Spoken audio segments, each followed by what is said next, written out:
بسم الله الرحمن الرحيم. الحمد لله الذي أنزل على عبده الكتاب ولم يجعل له عوجا قيما لينذر بأسا شديدا من لدنه ويبشر المؤمنين الذين يعملون الصالحات أن لهم أجرا حسنا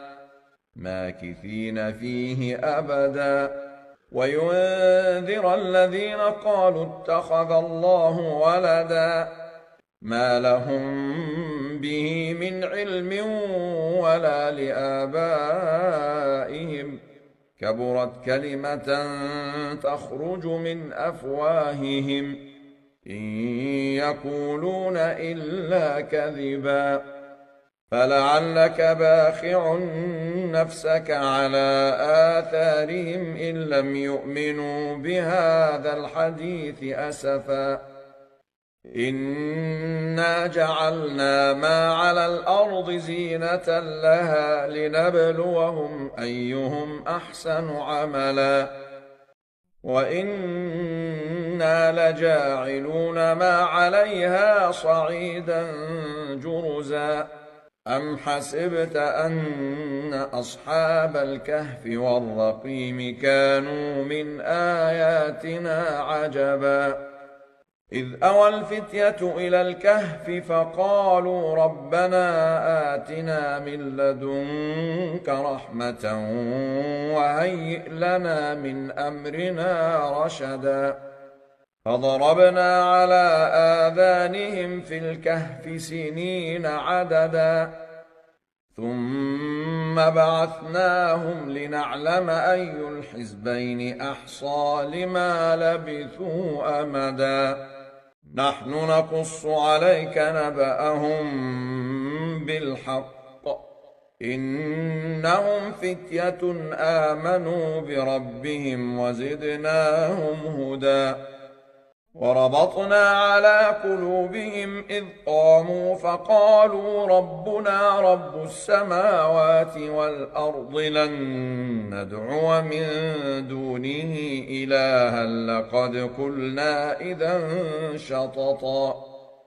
هؤلاء قومنا اتخذوا من دونه آلهة لولا يأتون عليهم بسلطان بين فمن أظلم ممن افترى على الله كذبا وإذ اعتزلتموهم وما يعبدون إلا الله فأووا إلى الكهف ينشر لكم ربكم من رحمته ويهيئ لكم من أمركم مرفقا وترى الشمس إذا طلعت تزاور عن كهفهم ذات اليمين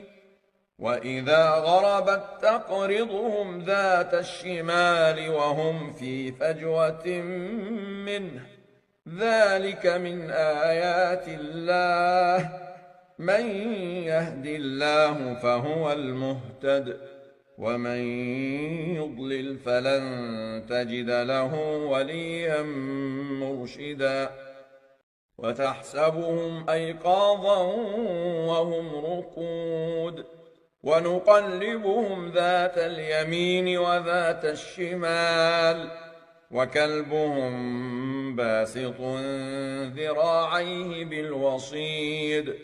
لو اطلعت عليهم لوليت منهم فرارا ولملئت منهم رعبا وكذلك بعثناهم ليتساءلوا بينهم قال قائل منهم كم لبثتم قالوا لبثنا يوما أو بعض يوم قالوا ربكم أعلم بما لبثتم فابعثوا أحدكم بورقكم هذه إلى المدينة فلينظر أيها أزكى طعاما فليأتكم فليأتكم برزق منه وليتلطف ولا يشعرن بكم أحدا إنهم إن يظهروا عليكم يرجموكم أو يعيدوكم في ملتهم ولن تفلحوا إذا أبدا وكذلك أعثرنا عليهم ليعلموا أن وعد الله حق وأن الساعة لا ريب فيها إذ يتنازعون بينهم أمرهم فقالوا ابنوا عليهم بنيانا ربهم أعلم بهم قال الذين غلبوا على أمرهم لنتخذن عليهم مسجدا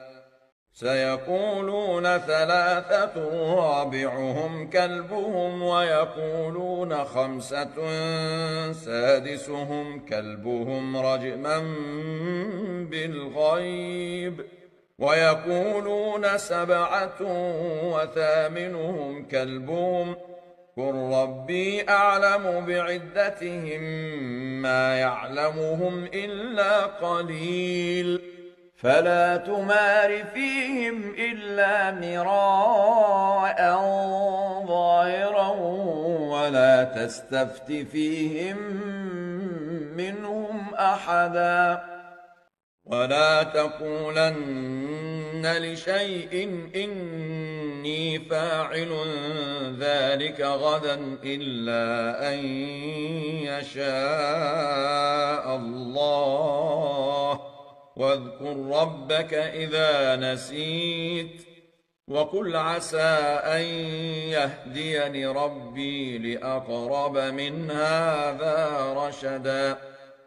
ولبثوا في كهفهم 300 سنين وازدادوا 9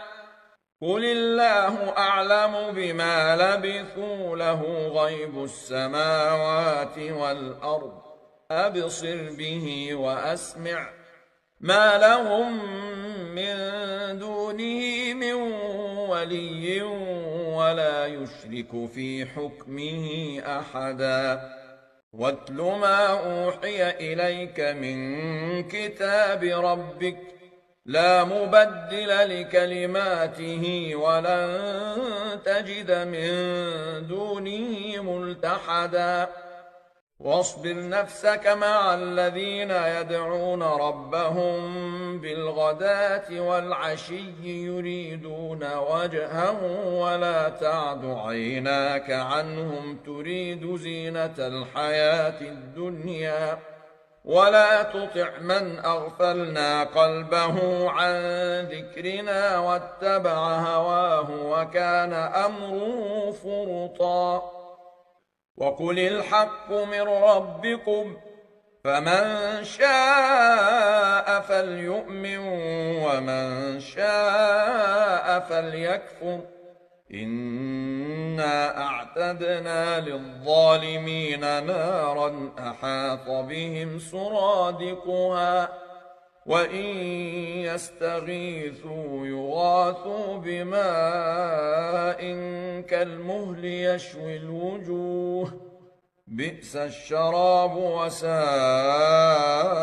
مرتفقا إن الذين آمنوا وعملوا الصالحات إنا لا نضيع أجر من أحسن عملا أولئك لهم جنات عدن تجري من تحتهم الأنهار يحلون فيها من أساور من ذهب ويلبسون ثيابا خضرا من سندس واستبرق متكئين فيها على الأرائك نعم الثواب وحسنت مرتفقا واضرب لهم مثلا الرجلين جعلنا لأحدهما جنتين من أعناب وحففناهما بنخل وجعلنا بينهما زرعا كلتا الجنتين آتت أكلها ولم تظلم منه شيئا وفجرنا خلالهما نهرا وكان له ثمر فقال لصاحبه وهو يحاوره أنا أكثر منك مالا وأعز نفرا ودخل جنته وهو ظالم لنفسه قال ما أظن أن تبيد هذه أبدا وما أظن الساعة قائمة ولئن رددت إلى ربي لأجدن خيرا منها منقلبا قال له صاحبه وهو يحاوره أكفرت بالذي خلقك من تراب ثم من نطفة ثم سواك رجلا لكن هو الله ربي ولا أشرك بربي أحدا ولولا إذ دخلت جنتك قلت ما شاء الله لا قوة إلا بالله إن ترني أنا أقل منك مالا وولدا فعسى ربي أن يؤتيني خيرا من جنتك ويرسل عليها حسبانا من السماء فتصبح صعيدا زلقا أو يصبح ماؤها غورا فلن تستطيع له طلبا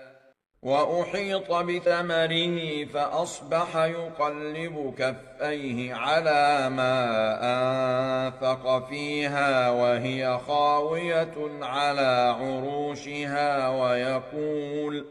ويقول يا ليتني لم أشرك بربي أحدا ولم تكن له فئة ينصرونه من دون الله وما كان منتصرا هنالك الولاية لله الحق هو خير ثوابا وخير عقبا واضرب لهم مثل الحياة الدنيا كماء إن أنزلناه من السماء فاختلط به نبات الأرض فأصبح هشيما تذروه الرياح وكان الله على كل شيء مقتدرا المال والبنون زينة الحياة الدنيا والباقيات الصالحات خير عند ربك ثوابا وخير أملا ويوم نسير الجبال وترى الأرض بارزة وحشرناهم فلم نغادر منهم أحدا وعرضوا على ربك صفا لقد جئتمونا كما خلقناكم أول مرة بل زعمتم أن لن نجعل لكم موعدا ووضع الكتاب فترى المجرمين مشفقين مما فيه ويقولون يا ويلتنا ما لهذا الكتاب لا يغادر صغيرة ولا كبيرة إلا أحصاها ووجدوا ما عملوا حاضرا ولا يظلم ربك أحدا وإذ قلنا للملائكة اسجدوا لآدم فسجدوا إلا إبليس كان من الجن ففسق عن أمر ربه أفتتخذونه وذريته أولياء من دوني وهم لكم عدو بئس للظالمين بدلا ما أشهدتهم خلق السماوات والأرض ولا خلق أنفسهم وما كنت متخذ المضلين عضدا ويوم يقول نادوا شركائي الذين زعمتم فدعوهم فلم يستجيبوا لهم وجعلنا بينهم موبقا ورأى المجرمون النار فظنوا أنهم مواقعوها ولم يجدوا عنها مصرفا ولقد صرفنا في هذا القرآن للناس من كل مثل وكان الإنسان أكثر شيء جدلا وما منع الناس أن يؤمنوا إذ جاءهم الهدى ويستغفروا ربهم إلا أن تأتيهم سنة الأولين أو يأتيهم العذاب قبلا وما نرسل المرسلين إلا مبشرين ومنذرين ويجادل الذين كفروا بالباطل ليدحضوا به الحق واتخذوا آياتي وما أنذروا هزوا ومن أظلم ممن ذكر بآيات ربه فأعرض عنها ونسي ما قدمت يداه إنا جعلنا على قلوبهم أكنة أن يفقهوه وفي آذانهم وقرا وإن تدعهم إلى الهدى فلن يهتدوا إذا أبدا وربك الغفور ذو الرحمة لو يؤاخذهم بما كسبوا لعجل لهم العذاب بل لهم موعد لن يجدوا من دونه موئلا وتلك القرى أهلكناهم لما ظلموا وجعلنا لمهلكهم موعدا وإذ قال موسى لفتاه لا أبرح حتى أبلغ مجمع البحرين أو أمضي حقبا فلما بلغا مجمع بينهما نسيا حوتهما فاتخذ سبيله في البحر سربا فلما جاوزا قال لفتاه آتنا غداءنا لقد لقينا من سفرنا هذا نصبا قال أرأيت إذ أوينا إلى الصخرة فإني نسيت الحوت وما أنسانيه إلا الشيطان أن أذكره واتخذ سبيله في البحر عجبا قال ذلك ما كنا نبغ فارتدا على آثارهما قصصا فوجدا عبدا من عبادنا آتيناه رحمة من عندنا وعلمناه من لدنا علما قال له موسى هل أتبعك على أن تعلمني مما علمت رشدا قال إنك لن تستطيع معي صبرا وكيف تصبر على ما لم تحط به خبرا قال ستجدني إن شاء الله صابرا ولا أعصي لك أمرا قال فإن اتبعتني فلا تسألني عن شيء حتى أحدث لك منه ذكرا فانطلقا حتى إذا ركبا في السفينة خرقها قال أخرقتها لتغرق أهلها لقد جئت شيئا إمرا قال ألم أقل إنك لن تستطيع معي صبرا قال لا تؤاخذني بما نسيت ولا ترهقني من أمري عسرا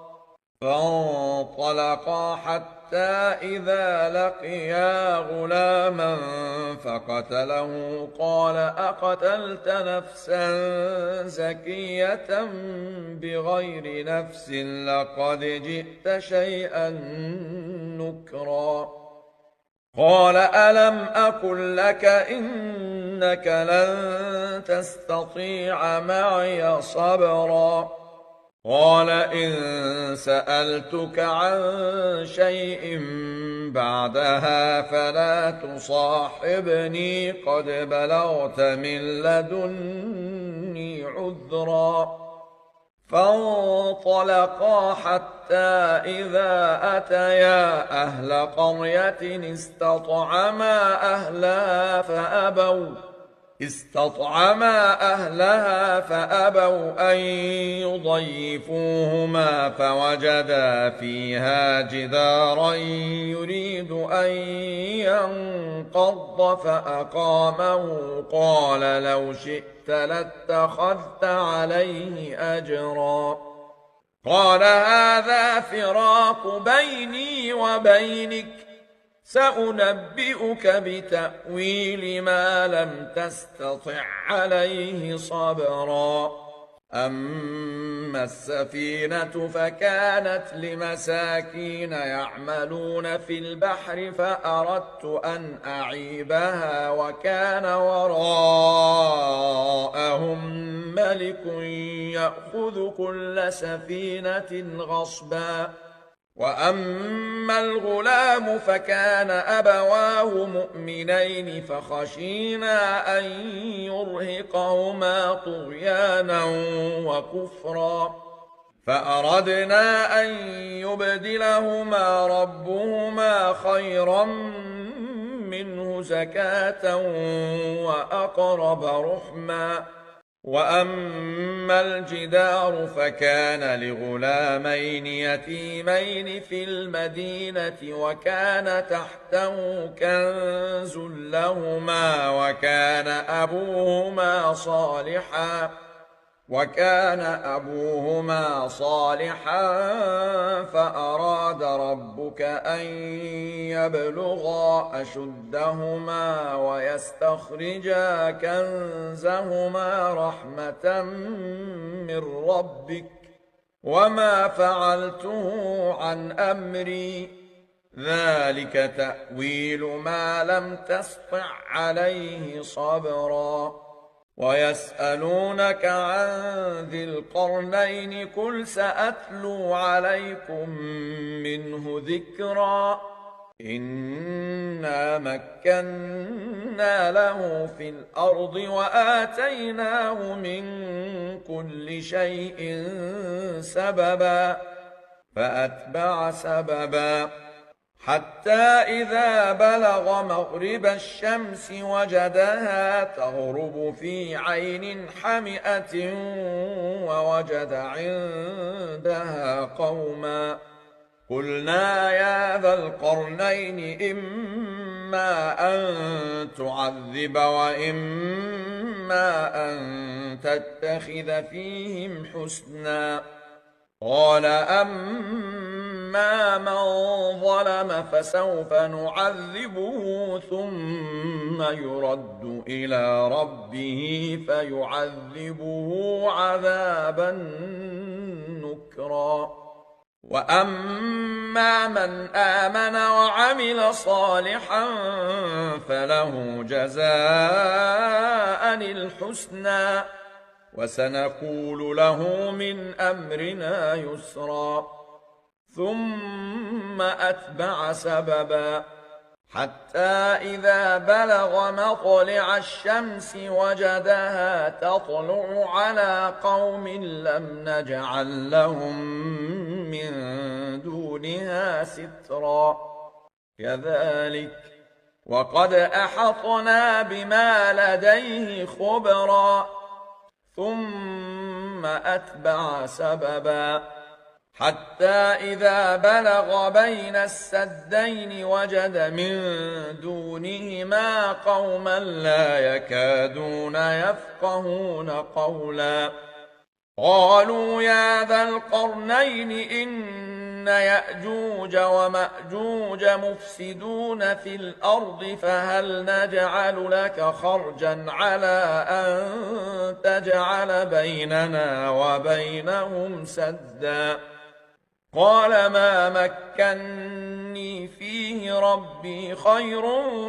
فأعينوني بقوة أجعل بينكم وبينهم ردما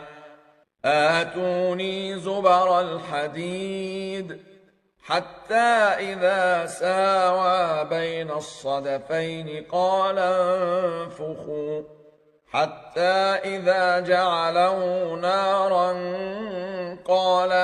آتوني أفرغ عليه قطرا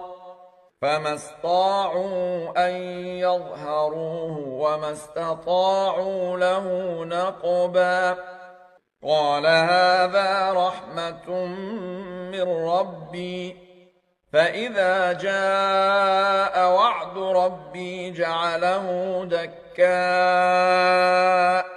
وكان وعد ربي حقا وتركنا بعضهم يومئذ يموج في بعض ونفخ في الصور فجمعناهم جمعا وعرضنا جهنم يومئذ للكافرين عرضا الذين كانت أعينهم في غطاء عن ذكري وكانوا لا يستطيعون سمعا أفحسب الذين كفروا أن يتخذوا عبادي من دوني أولياء إنا أعتدنا جهنم للكافرين نزلا قل هل ننبئكم بالأخسرين أعمالا الذين ضل سعيهم في الحياة الدنيا وهم يحسبون أنهم يحسنون صنعا أولئك الذين كفروا بآيات ربهم ولقائه فحبطت أعمالهم فلا نقيم لهم يوم القيامة وزنا ذلك جزاؤهم جهنم بما كفروا واتخذوا آياتي ورسلي هزوا إن الذين آمنوا وعملوا الصالحات كانت لهم جنات الفردوس نزلا خالدين فيها لا يبغون عنها حولا قل لو كان البحر مدادا لكلمات ربي لنفد البحر قبل أن تنفد كلمات ربي ولو جئنا بمثله مددا قل إنما أنا بشر مثلكم يوحى إلي أنما إلهكم إله واحد فمن كان يرجو لقاء ربه فليعمل عملا صالحا ولا يشرك بعبادة ربه أحدا.